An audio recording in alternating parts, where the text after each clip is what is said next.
I am not teaching, I am publicly learning.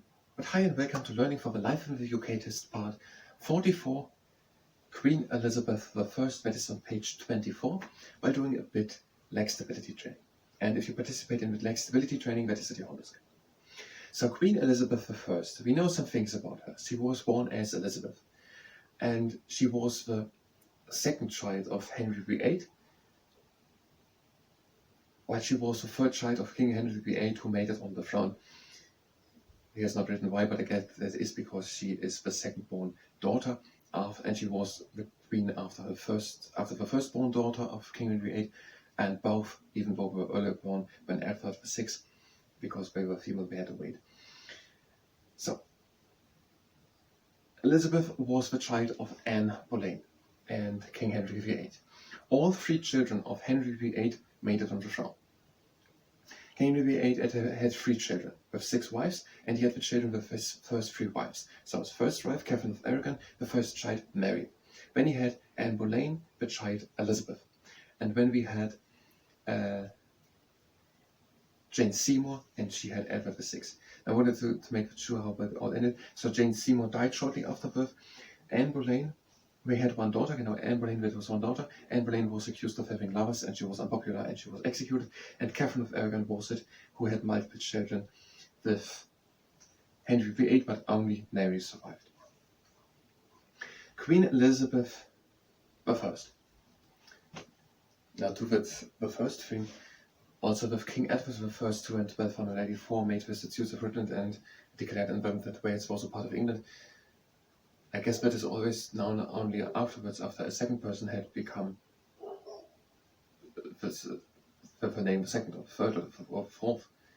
Well, it would be technically possible to say the first, no matter if someone comes up next or not.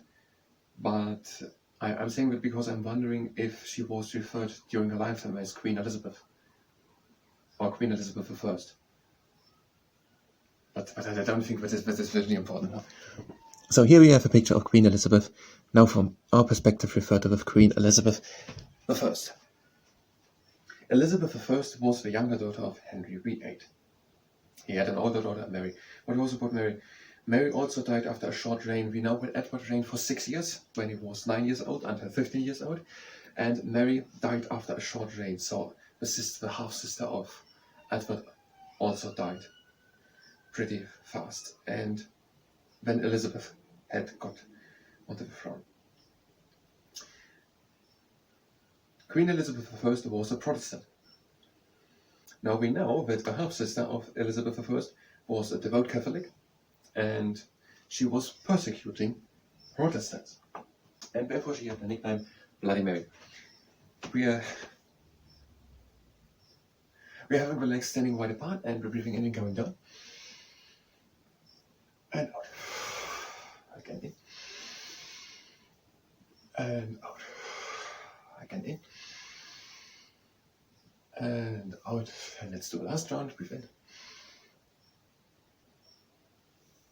And out. Cross legs. And let's do a bit of leg stability training. Just warming up firstly. We're bringing the leg up and we're stretching it up with a pointed foot.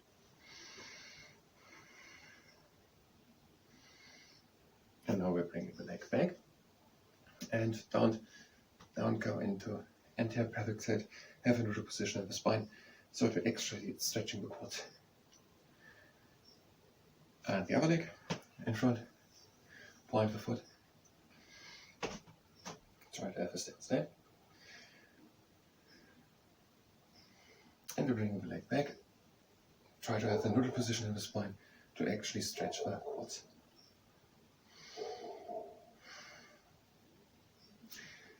In a moment we can do an exercise. Elizabeth I was Protestant.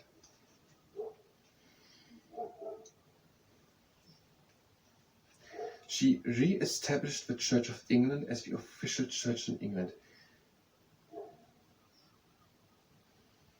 Now, re-established in that context could be understood in the sense that it was not established during one time and it had come back.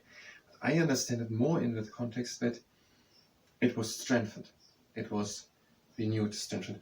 I know what this meant. Mary was Catholic and she persecuted Protestants. Wait a minute. So King Henry VIII wanted to divorce from Catherine of Aragon, and he's let loose of the Roman Catholic Church and established the Church of England. His son Edward VI continued this, and he, for example, during his time, the Book of Common Prayers was written, which is still used in the Church of England. Now, the text goes through it. This is why I needed some looked back to find it out. But when Mary was there and she persecuted Protestants, and she did not only that, now we can read in between the lines, that she also de-established, or however the word could be expressed, the Church of England. And probably as a devout Catholic, re-established the Roman Catholic Church. Now she reigned only shortly, and then her half-sister, Elizabeth I, had become queen, and Elizabeth I was Protestant, and she re-established the Church of England. Everyone had to attend the local church, and there were laws about the type of religious services and the prayers which could be said, but Elizabeth did not ask about people's real beliefs. That is interesting, because we are coming closer to the values and principles of the United Kingdom as it is now in the 21st century, and that is based on traditions and, what did we say about it? Based on history and traditions. They are based on history and traditions. So if we actually read very closely, we understand what is meant over here. Now we have here the history. There's a lot going on in the aspects of religion in the United Kingdom, and how religion is today in the United Kingdom, that everyone is tolerant to both with different faiths and beliefs, and that we're respecting the rights of others, including the rights to their own opinion, and that there is a freedom of belief and religion, is based on the historical context. Now to the exercise. We're having a standing leg, and we're placing one hand on the tummy and one on the lower back, and we're bringing one leg up in a straight line with a flexed foot. If the quad muscles cramp, then bring them up and point the foot. Bring the leg up, high up, down, fall back, control with the hands, but you have a neutral position in the spine, and try to come higher with the leg. Put some effort into it. You don't have to overdo it, but put some effort into it. Bringing the leg higher.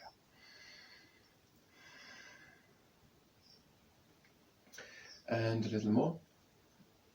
And bring it higher, and now we're bringing it up. No matter if a cramp happens or not. And with the other leg. The leg up, the leg is straight, we're having a flexed foot. Control with the hands on tummy and lower back that you don't fall back, and that you have a neutral position in the spine, and try to bring the leg higher. Try to bring it higher.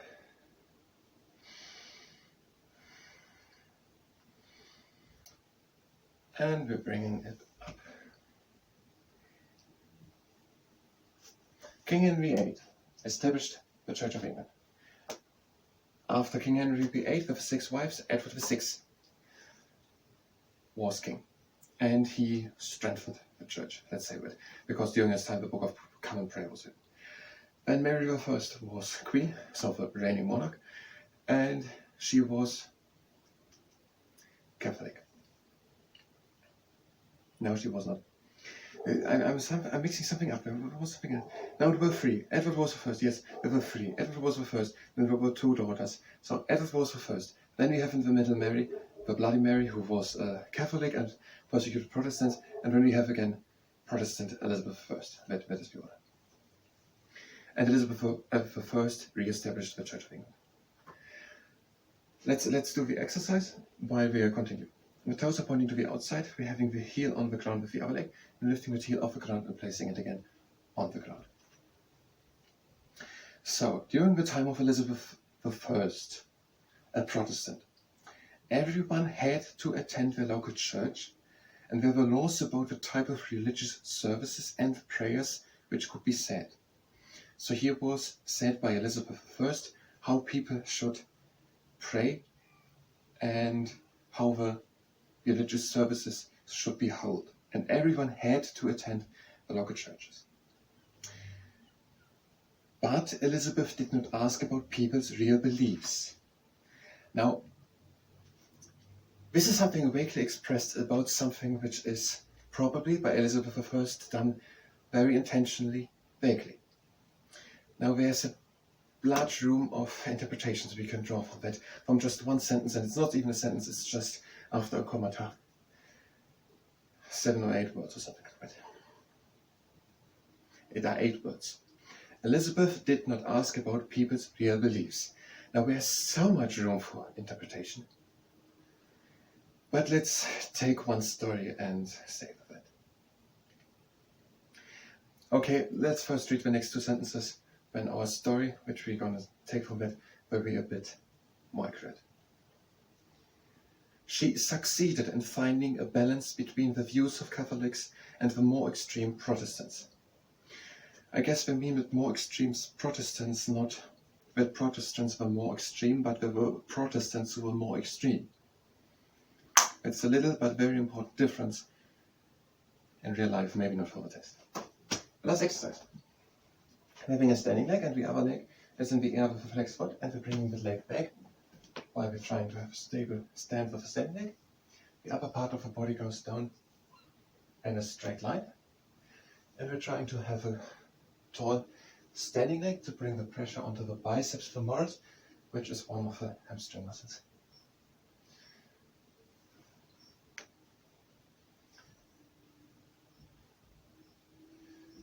Try to be controlled, tall up with a standing leg, go down in a straight line with the upper part of the body. The foot of the swinging leg is flexed, but also comes up in a straight line, and with the other foot. Have a good standing position, and go down in a straight line with the upper part of the body. The foot of the swinging leg is flexed. Try to have a tall standing leg and not to fall in with the knee or in the abdomen. And a few more.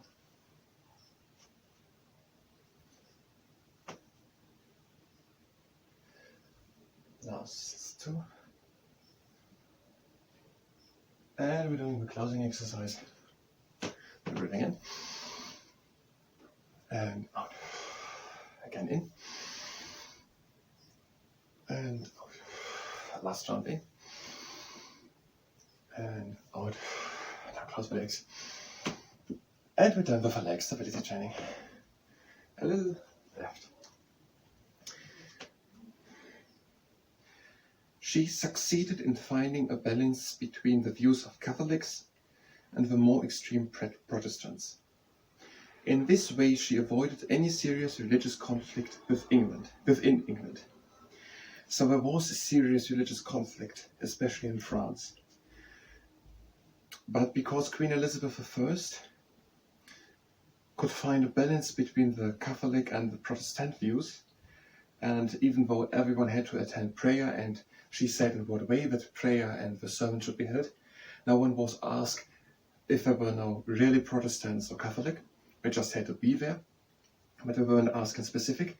Both are Christian beliefs, and she avoided in that way that serious religious conflicts, so wars, happened over the doctrines which Jesus said about love your neighbor. Elizabeth became one of the most popular monarchs in English history, particularly after 1588, when the English defeated the Spanish Armada.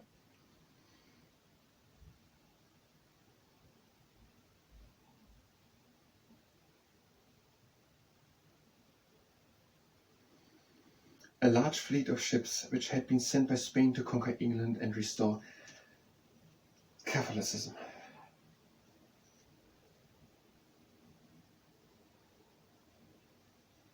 There is a lot of story happening here. So, Catherine of Aragon was a Spanish princess. She married King Henry VIII. We know that for political reasons, Henry VIII also married Anne of Cleves. We just say that Catherine of Aragon was Catholic.